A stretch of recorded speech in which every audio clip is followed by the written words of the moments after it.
उत्तर प्रदेश की 2 सीटों पर बीजेपी ने अपने प्रत्याशी घोषित कर दिए हैं। इस वक्त की बड़ी जानकारी, कैसरगंज से करण भूषण सिंह को टिकट दिया गया है, रायबरेली से दिनेश प्रताप सिंह को प्रत्याशी बनाया गया है। इस वक्त की बड़ी जानकारी लोकसभा चुनावों से जुड़ी हुई। बता दें कि उत्तर प्रदेश की 2 सीटों पर बीजेपी ने आखिरकार अपने प्रत्याशियों की घोषणा कर दी है। कैसरगंज से करण भूषण सिंह को टिकट दिया गया है, जो कि ब्रजभूषण सिंह के छोटे बेटे हैं, यानी कि दूसरे नंबर के बेटे जिन्हें टिकट दिया गया है। वहीं रायबरेली से दिनेश प्रताप सिंह को प्रत्याशी बनाया गया है। दिनेश प्रताप सिंह जो कि रायबरेली में पहले भी चुनाव लड़ चुके हैं सोनिया गांधी के खिलाफ। 2019 की अगर हम बात करें, एक बार फिर से यहां पर दिनेश प्रताप सिंह को उम्मीदवार बनाया गया है। रायबरेली की राजनीति में जाना पहचाना नाम है दिनेश प्रताप सिंह। तो कैसरगंज से करण भूषण सिंह और रायबरेली से दिनेश प्रताप सिंह को प्रत्याशी घोषित कर दिया है बीजेपी ने। यूपी की 2 सीटों पर बीजेपी ने आखिरकार अपने पत्ते खोल दिए हैं।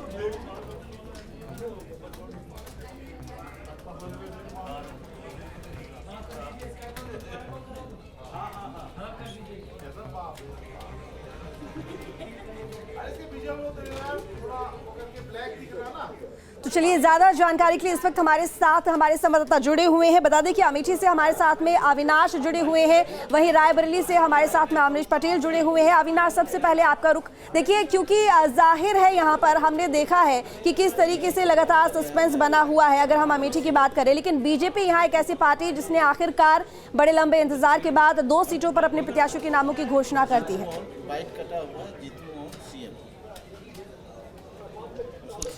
बिल्कुल, निश्चित तौर पर देखिए, इन दोनों ही सीटों पर बीजेपी कहीं ना कहीं असमंजस की स्थिति में दिख रही थी। हालांकि दोनों सीटों की जो परिस्थितियां हैं ऋतु, वो बिल्कुल अलग हैं। जहां तक सवाल कैसरगंज का है, तो चूंकि कैसरगंज सीट पर जो है वो पेच फंसा हुआ था, क्योंकि उस सीट पर ब्रिजभूषण खुद के लिए टिकट चाह रहे थे, लेकिन बीजेपी चूंकि पहले ही साफ कर चुकी थी उनसे कि आपके परिवार से किसी को चुनाव लड़ाया जाएगा, क्योंकि जिस तरीके से रेसलिंग फेडरेशन में जो विवाद हुआ उसकी वजह से बीजेपी को डर था कि अगर ब्रिजभूषण को टिकट दिया जाता है तो जो वेस्ट यूपी का जो जाट समुदाय है या फिर जो हरियाणा का जाट समुदाय है वो नाराज हो सकता है, क्योंकि जो पहलवान है वो लगातार मोर्चा खोले हुए हैं ब्रिजभूषण के खिलाफ। वैसे में काफी सोच विचार करने के बाद बीजेपी ने ब्रिजभूषण के बेटे करण भूषण को वहां से अपना उम्मीदवार बनाया है। हालांकि आखिर तक चूंकि बातचीत होती रही और ब्रिजभूषण, जो सूत्र है बता रहे हैं बीजेपी के, कि आखिर तक ब्रिजभूषण इस मांग पर अड़े रहे कि उनके परिवार से नहीं बल्कि उनको टिकट दिया जाए, लेकिन बीच का रास्ता निकाला गया और आखिरकार उनके बेटे करण भूषण को टिकट दिया गया।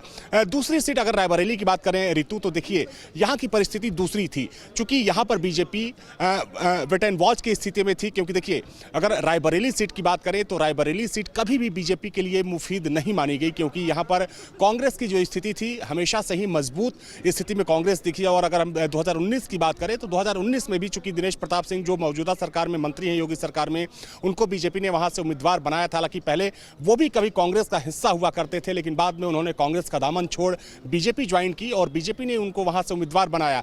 वहां पर अमित शाह ने रैली भी की थी, लेकिन करारी हार हुई और एक बार फिर से दिनेश प्रताप सिंह के ऊपर ही बीजेपी ने दांव खेला है। हालांकि देखिए, चूंकि इस बात की भी चर्चा थी कि अगर रायबरेली सीट से कांग्रेस पार्टी गांधी परिवार के अलावा किसी और को उम्मीदवार बनाती है तो बीजेपी के पास कई ऑप्शन थे। उसमें कई नामों को लेकर चर्चा पहले हो चुकी थी, जिसमें अगर हम मनोज पांडे की बात करें, जो रायबरेली के ऊंचाहार से विधायक हैं, इसके अलावा कुमार विश्वास का भी नाम सामने आया था, नुपुर शर्मा जो कि भारतीय जनता पार्टी की पूर्व राष्ट्रीय प्रवक्ता रह चुकी हैं, उनका नाम सामने आया था।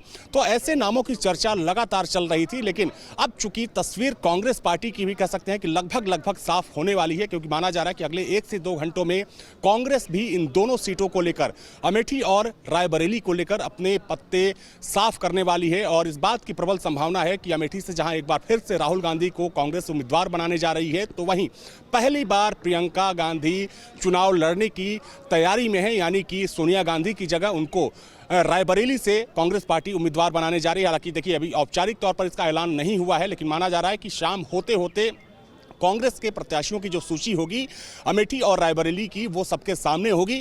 तो निश्चित तौर पर चूंकि बीजेपी को भी पता था कि अगर प्रियंका गांधी वहां से चुनाव लड़ती हैं तो वहीं का कोई नेता होना चाहिए जो वहां की पूरी परिस्थितियों को, जो वहां का जो पूरा वोट बैंक है, जो वहां की रणनीति है, जो वहां का समीकरण है, चाहे हम जातीय समीकरण की बात करें, धार्मिक समीकरण की बात करें, या जो एक इलेक्शन में जो एक माइक्रो मैनेजमेंट होता है उसकी बात करें, जो इन तमाम परिस्थितियों से वाकिफ हो उसी को चुनाव लड़ाया जाए। दिनेश प्रताप सिंह चूंकि वहां पर लोकल लेवल से उन्होंने राजनीति की शुरुआत की, बाद में वो विधान परिषद पहुंचे, योगी सरकार में मंत्री बने और अब एक बार फिर से उनके ऊपर ही बीजेपी ने दांव खेला है। तो तमाम कह सकते हैं कि रणनीतियों को ध्यान में रखते हुए और काफी सोच समझकर बीजेपी ने अपने प्रत्याशियों की सूची तो जारी कर दी है। इंतजार है कांग्रेस की सूची का और उसमें राहुल गांधी और प्रियंका गांधी के नाम का।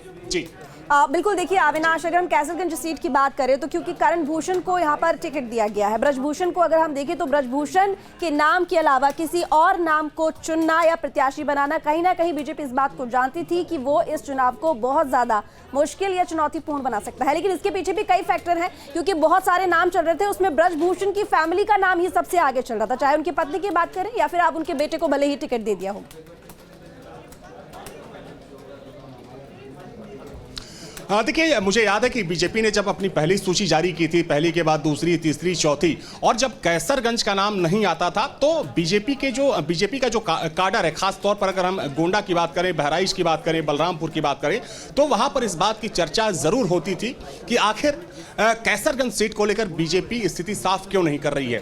तब यह बात सामने आई कि बीजेपी वहां से बृजभूषण शरण को चुनाव नहीं लड़ाना चाहती। हालांकि पहले उनकी पत्नी का नाम सामने आया, यह बात सामने आई कि बृजभूषण शरण की जगह बीजेपी उनकी पत्नी को चुनाव लड़ा सकती है। हालांकि तब भी ऐसी जानकारी सामने आ रही थी कि बृजभूषण अपनी मांग पर अड़े रहे और पार्टी आला कमान के सामने वो लगातार अपनी बात उठाते रहे कि उन्हें ही इस बार भी मौका दिया जाए। लेकिन आखिरकार चूंकि देखिए, कहा जाता है कि बीजेपी बहुत ही सोच समझकर चुनावी कदम उठाती है और चूंकि देखा जाए तो इस बार यूपी में बीजेपी के सामने जो टारगेट है वो टारगेट काफी बड़ा है।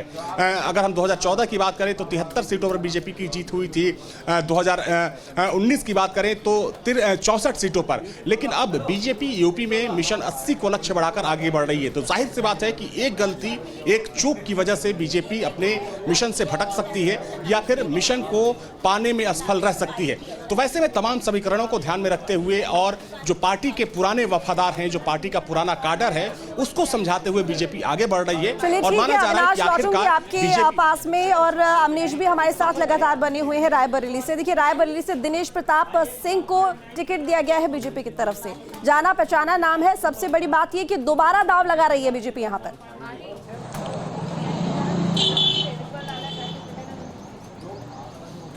जी, निश्चित तौर पर रायबरेली के लिए एक बड़ी खबर है कि जो बीजेपी के प्रत्याशी के रूप में दिनेश प्रताप को एक बार फिर से चुना गया है और उनके आने से निश्चित तौर पर जो चुनाव होगा या रायबरेली का बहुत ही दिलचस्प होगा और कांटे की लड़ाई होगी। कांग्रेस से कोई भी अगर प्रत्याशी आता तब भी, हालांकि जो अभी तक कयास लगाया जा रहा है कि प्रियंका गांधी ही रायबरेली से चुनाव लड़ेंगी और राहुल गांधी अमेठी से चुनाव लड़ेंगे, जिसको लेकर यहां पर बराबर तैयारियां चल रही हैं। कल का समय बचा है, कल नामांकन की पूरी तैयारी है और रोड शो की भी पूरी तैयारी कर ली गई है। फिलहाल दिनेश सिंह इसके पहले भी चुनाव लड़ चुके हैं सोनिया गांधी के सामने, तो निश्चित तौर पर इस बार कांटे की लड़ाई होगी।